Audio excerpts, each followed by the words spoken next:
Ladies and gentlemen, welcome to your Eye in the Sky. I'm the Silver Surfer, and I'm Iron Man, and I'm a big pile of clouds. This is News Team at 7. Thank you so much. Silver Surfer, what can we expect today? It's gonna be a big ol' cloud in the sky. And I'm here with the sports. That's right, Sporter Man. What do we got going on today in the sport? Well, the baseball team, you know, they played a game. They won until the Silver Surfer accidentally dropped a building on top of the field. The game will be postponed due to, well, we don't really have anything besides rain delays, so I guess it's going to be rain delayed for a couple days while they clean up that building. It's raining buildings. Now, what do you say, Sporterson, to the allegations that the defending team bribed the Silver Surfer to bring that building there because they thought they were going to lose? Oh, well, I believe those allegations are completely true. In fact, I was there myself. I helped negotiate that deal. I'm going to have to disagree with you on that one, because even though you personally are claiming responsibility for it, I think maybe you were being bribed too. Do you think I was being bribed to? The opposing team is bribing you to claim that, to shed negative light on the defending team. But the defending team paid me to bribe myself to. What was I doing? Yeah, but who do you think bribed the defending team to bribe you to drop the building on the game? Oh, that's an easy one. That was the Kingpin. Yeah, that's true. That's very accurate. Which segues perfectly into our next section, Inner City Crime in Hell's Kitchen. We'll be back at 8.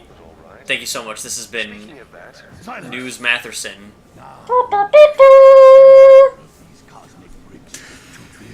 Man, I hate the news. I don't know where to go after that. It Who the heck is that big old... That's the Abomination. Okay. This guy. That's just his name? Someone's just like, oh god, you're an abomination. He's like, yes. So... Yes. So his sand does more than just shape change, it's also a megaphone? Yes. I feel like sand would not do a good job of projecting... Well, I get. Well, I mean, if you think about it, you can project stuff with glass, and glass is just burned sand. Yeah, but you have to burn the sand first. Well, maybe because he controls it, he burns it within himself. No. But we saw the megaphone, it was made of sand. But it was hard sand. What, could we just not see the hard sand? Well, I mean, you know, look, I don't have any defense for this. This game is... Of course you don't have any defense. The defense got a building dropped on it. I forget how old this game is. I want to say 3 or 4 or 5 years. So does Abomination exist because they just said we need an evil Hulk? Did you see the Incredible Hulk movie? Which one? The one with Edward Norton? I know, bad guy. No. The one where he rampages through New York. He fights the Abomination in that. But it's literally Evil Hulk, isn't it? They're like trying to find out how Hulk was made. Pretty much. And then they did it for evil. Oh, you probably can't see that. What was I looking for? There was a Deadpool down in the corner. Oh. He shows up in random places. That's neat. I'm actually going to take this second to turn on the subtitles, since I apparently keep forgetting to do that every time we start a game. I thought I saw you turn them on. Yeah, but there were some issues involved. Pick up some crap while I do this. So when was this game released? Let me think. It was... I want to say it was either late 2012 or early 2013. So after Avengers. Because it comes out after Avengers, because the entire plot of this game takes place literally after the end of the first Avengers movie. Okay. So it's pseudo in canon? Pseudo, yeah. But it takes place before the second Thor came out, because you do actually face Malekith at one point. That's neat. But he doesn't look like he does in the movie, because I don't think much had been announced about it yet. Yeah. Is he just running around in like a purple shirt and a leather jacket? Kind of. I mean, he wears purple, but you actually fight him on his ice planet. He's got like no hair and he's running around with a weird screwdriver. Well, wait a second. Wait a second. What does that button do? Are you talking about Christopher Eccleston There you go. as the Doctor? Yeah, but he was also Malekith. That was a joke. Thanks for... I just wanted to make sure. I had to think about it for a second. But I guess. No, you had to hit X. There you go. Oh, this was the thing that I picked up. Oh, how convenient that the bus has handles for the Hulk to grab it. I mean, the Hulk can grab handles on anything if he really wants to. Looks like you'll have to get past Abomination to get inside. See, this is the Sandman that I like. Where there's just like it looks like a desert invaded the city. There's just like an what's the word I'm looking for here? An outrageous amount of sand everywhere Yeah. that he is controlling from everywhere he is. Yeah, like that's neat. Like there's so much. There's so many cool things you could do with Sandman. Such as. Well, I'm trying to think. I feel like... Not that this is the best example, but I feel like for what it was, Spider-Man 3 did a half-decent job with using cool stuff with his powers. I did like what they did with Sandman. Like, I'm remembering where Spoder-Man punches him and it just, like, goes right through him. Yeah. And he's like, haha, now I've trapped your hand. Because there's the obvious, like, oh, you can turn your fist into a hammer and blah, blah, blah, blah, blah. But, like, the effects were cool in Spider-Man. You have to hit B. Come on. I'm working on it. You know, hit B faster. He's belching on me. What do you want me to do? But then at the end of the movie, he also, like, became gigantic, because he can control and be sand. Yeah. And that always, the scene where he becomes Sandman, and he wakes up in a little particle machine, and he's trying to pull himself together, literally. Yes. That's a cool scene. I see. Regardless of what happened with Venom and the Hobgoblin in that movie, Sandman was good. I really liked him, but I also like the actor that plays him. That's true. He did a good job. But I mean, I liked the movie. It was definitely a little cluttered, I guess. I'd say more than cluttered, but yeah, I agree. It could have been better, basically. It could have been a lot better. But it could have been a lot worse. Yeah, it could have been Amazing Spider-Man 2. Oh. Then it would have been so bad it's good. See, you think that, and I did tell you that I liked the Green Goblin in that movie. You did. I didn't like the Electro because it felt like It didn't feel like Electro. it felt like a rehash of Jim Carrey's Riddler, like Well, the character of it. I almost guess. literally. But I liked the Green Goblin in that one because he showed up. So was that a train covered in sand? No, that's a subway train made of sand, releasing sand minions. So he had to make a train as opposed to just making the minions. Well, the train is it's a blockade, meaning I'm trapped in here fighting them before getting directly. I guess he's being creative. He'd make a good lantern. He would. Maybe Marvel and DC can do another crossover event, and they can just send the Lantern Corps to the Marvel universe and see who becomes what kind of lantern. Yeah, what would Sandman be? How accurate were his origins in Spider-Man 3? Because all I know is he's sad because his daughter is sick. Well, that one I don't have an answer to because I didn't actually know much about Sandman before that movie came out.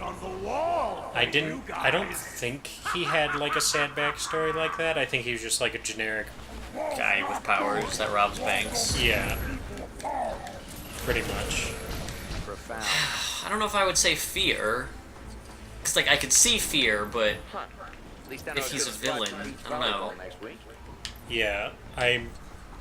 It could really go any way. If he's angry, he'd be a Red Lantern, but, you know, it's easy to be angry. Yeah, and the Hulk would probably be a Red Lantern before anyone else. Yeah. Actually... No, yeah, he would have to be. What else would he be? Well, I was gonna say that like Bruce Banner would be like a Green or Blue Lantern before becoming a Red Lantern, but that might not make sense. That makes it alternates where when he's Bruce Banner, he's a Green Lantern, but when he's Hulk, he's a Red Lantern. I mean, how else do his pants get big? It doesn't have to. They're lantern constructs. It doesn't have to. That actually. Well, because that's just light. You But can't. it's hard light. But you can't just like. yet. I don't. Something you don't see every day. I don't think it would work. Is what I'm getting at here. So you shoot missiles as Iron Man? Yes, and you can. I forget how many Iron Man suits there are in just this game, but after this one, you get the ability to use a laser. That like, Okay, I was gonna say that's like the Iron Man. the laser. Yeah. Well, because like you can kind of shoot stuff and you can do a unibeam attack, but you can't. You can't like use like a heat laser to melt stuff until after this suit. Okay. Oh no, it's a sand tornado.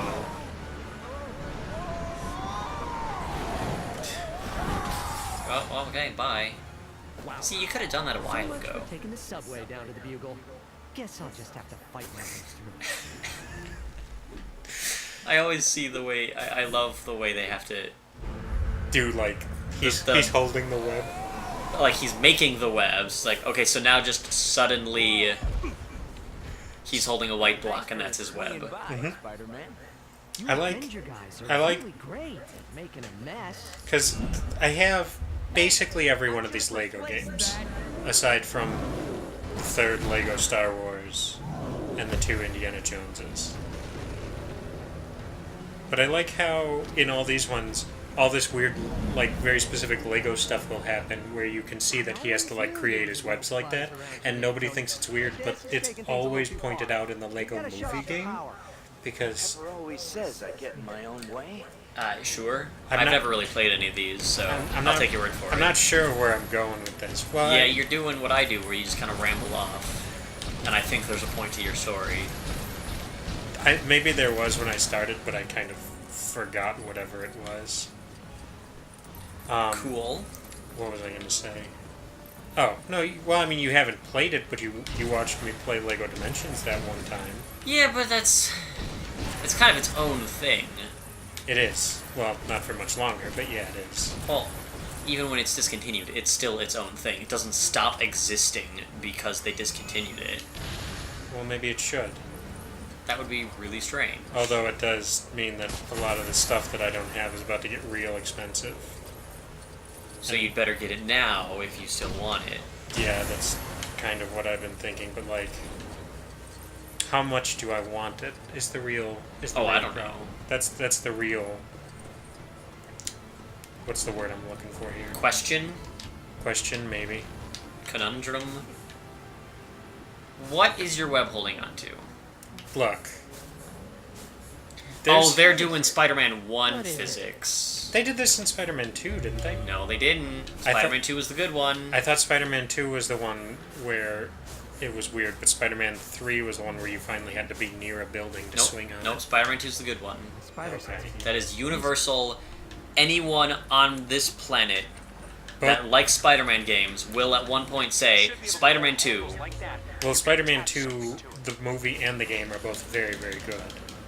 Yes, but the game, because in Spider-Man 1, it's what this is, where his webs just kind of vanish off into the sky, and it's very continual. But Spider-Man 2 is, it had to attach to a building. Do they hang around after that, too? Like the webs? Yeah, for like a little bit. I don't think so. No. You know what would be a good game? A game where, as you swing around, the city becomes more and more covered in webs. Well, I was actually going to say a current gen remastering of Spider-Man 2. I guess yours works. Or if they just made another Spider-Man game and thought to themselves, why did people like Spider-Man 2? Let's just do that again. So, let's just make Spider-Man 2 again. That's what I would do, at least. Yeah. Spidey sense. Something. Because then I remember there in Spider-Man 2, there's a level where you had to get to the Statue of Liberty. But there's no buildings, so you had to wait for like a patrolling helicopter so that you could Yes. attach to it. That sounds familiar. There was also a point where I think Mysterion was out there. You mean Mysterio? Mysterioso. Mysterion's it's a different franchise, unfortunately. One of those mystery guys. And he was over there, and he had like a whole bunch of floating shit so that you could get to the island. That sounds familiar. Well, I guess Spider-Man's telling us that, Well, no, you see this giant A? is it telling us that we should take a break? Yes. That's exactly what it says. Man, that's really obscure. Well, Spider-Man says that we will be right back There's no- to see what happens next time on Quickie Plays. Shut up!